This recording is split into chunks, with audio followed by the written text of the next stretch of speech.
Welcome to Great Talking Entertainment. I'm your host, KJ, and this is the YouTube channel where I review movies and TV shows from all your favorite superheroes, including Marvel Comics, DC Comics, and much more.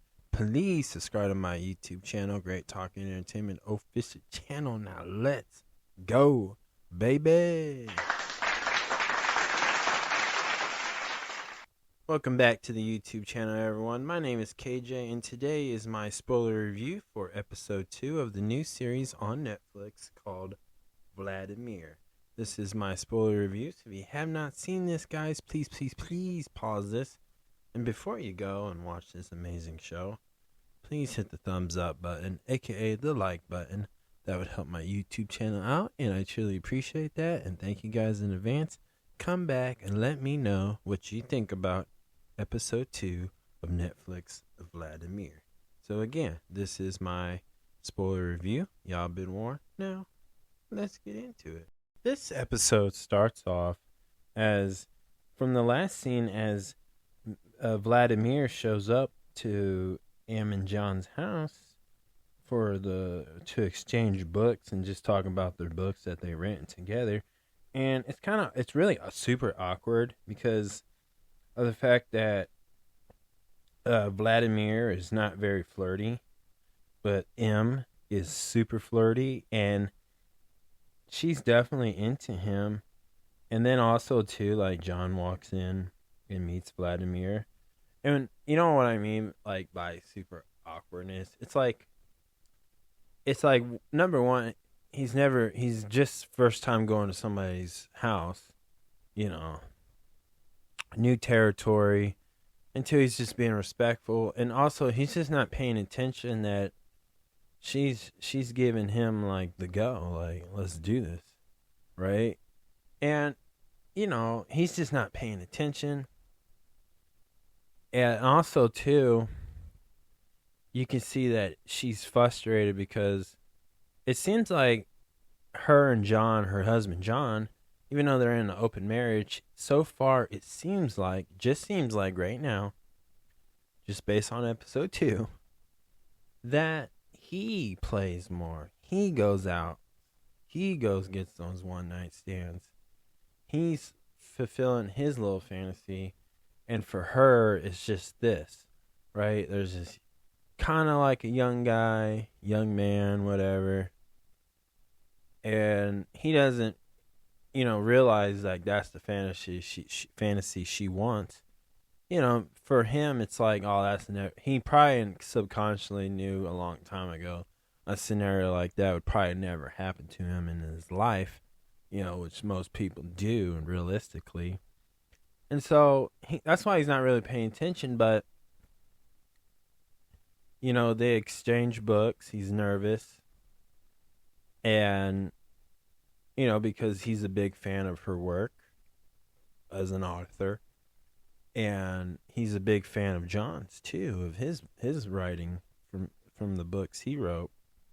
And so, for him, he's probably just starstruck too, as well. So there's a lot of awkwardness, but she's not realizing that. And also, you can see that Em, is a little frustrated with John for obvious reasons.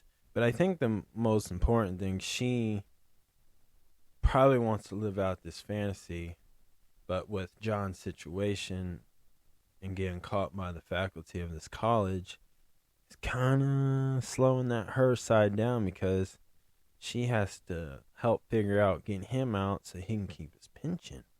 So there's a little bit of that. So we see Vladimir just kind of head out and stuff. So they didn't really get a full conversation or a full like book reading section in. And then we get to the scene where John wants his wife Em to help him delay the hearing long enough so he can retire and get his pension. Now she agrees to this, but at first she wasn't about this, but he really came up with a good plan, a really good scheme. And she got into it. She's like, okay, we can pull this off.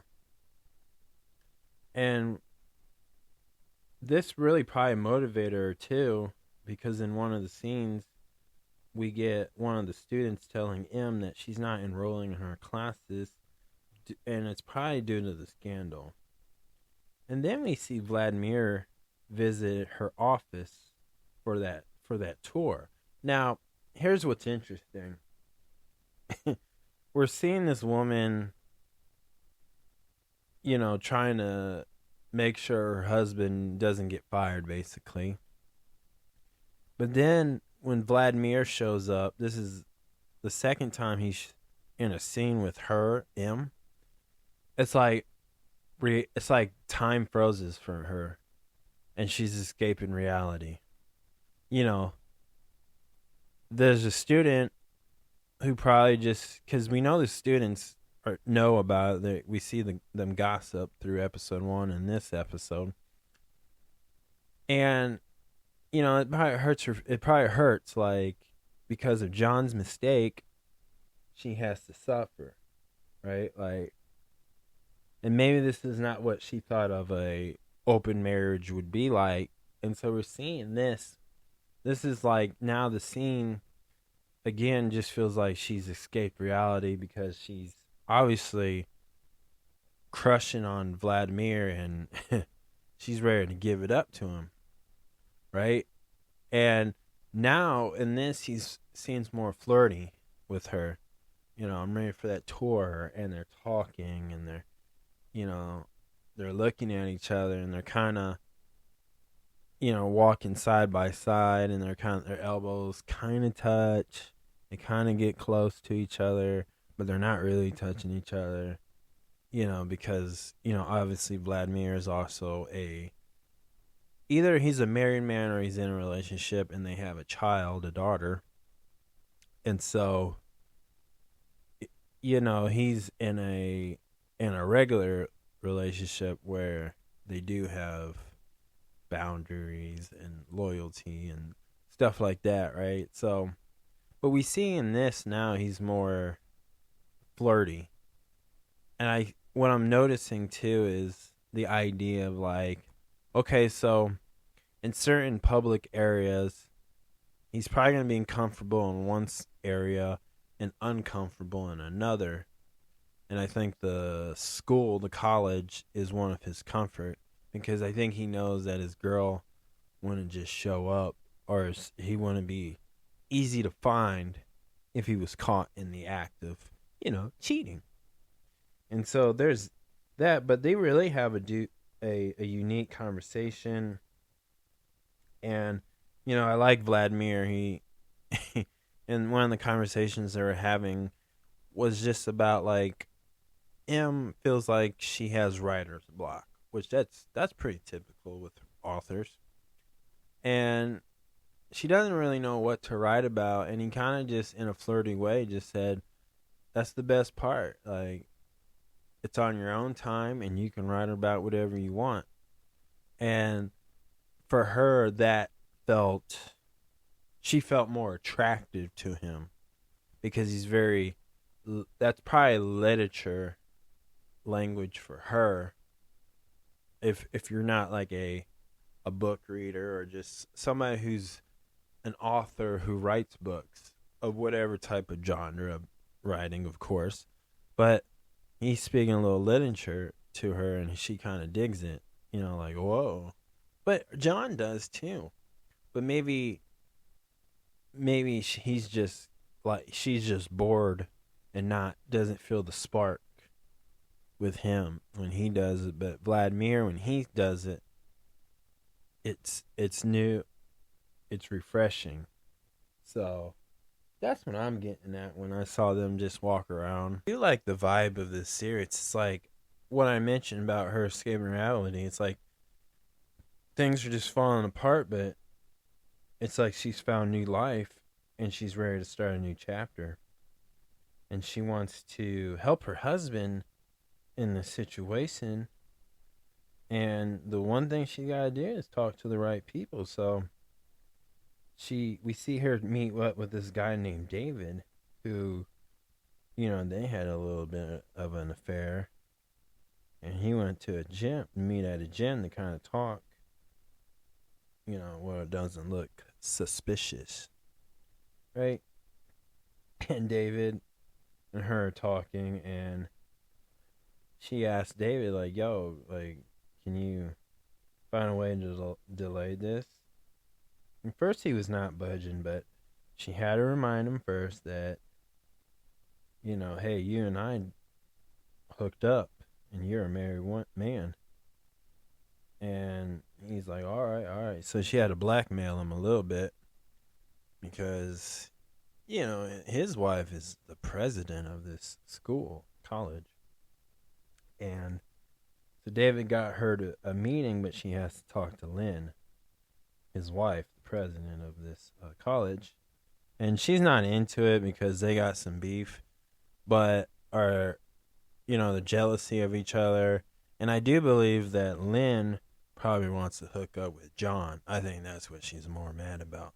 Because when they had this meeting, they were kind of talking about it. And, she's very witty with her words, very with the riddles. But, she got a delay until next summer.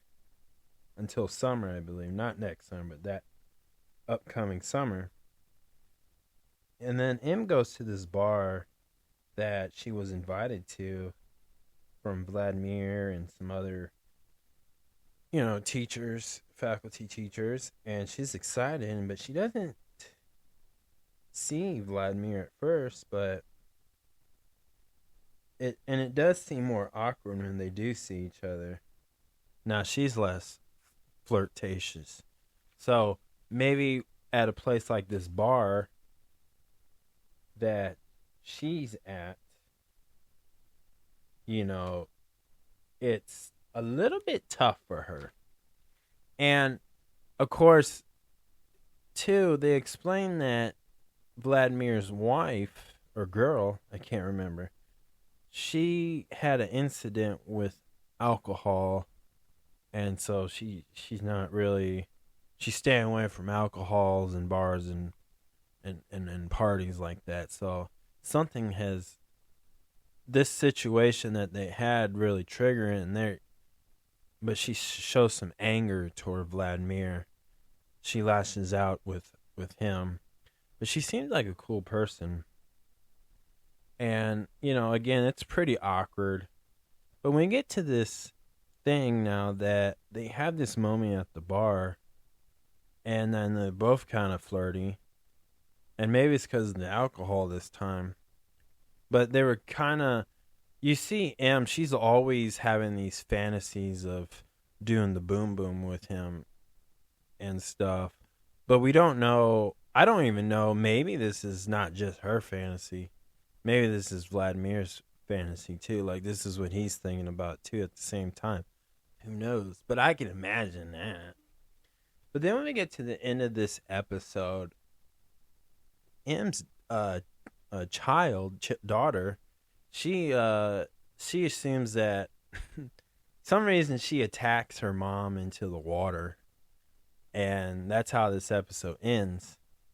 But we know that episode 3 kind of explains what happens, but that's how it ends. So she hasn't heard from her daughter, and then she gets speared into their swimming pool. I thought that was pretty funny. At first, I had to rewind it back because I was like, I wasn't sure, but I'm pretty sure that's M and John's child, an adult child that just kind of, for some reason, attacked. Maybe she's mad at her mom, and I'm pretty sure she's mad at her dad too, but who knows? But that's how it ended. But that's pretty funny. It's got some funniness to it. Like, it's like bad things are happening, and like, bad choices were made, and there's the consequences are coming up, but yet these little things are happening. So I really enjoyed this episode with the main character M and Vladimir. And it's curious, do they ever go? Is this all just a fantasy in her head? Because, like, I'm learning too that I feel like we can't really trust her narrating. Like, she could be misleading when she's talking, breaking the fourth wall, talking to us. So maybe Vladimir, at the scenes where it seems like it's awkward and he's not very flirtatious, maybe that's the actual reality of the whole thing. And when it seems very flirty, it's all in her head, or she's interpreting like this is him flirting with her. So there's a possibility of that. Maybe it's that. So who knows? But if I had to give this an episode a 1 out of 10, I'm going to definitely give this a 5. Really awesome episode. This is a great episode.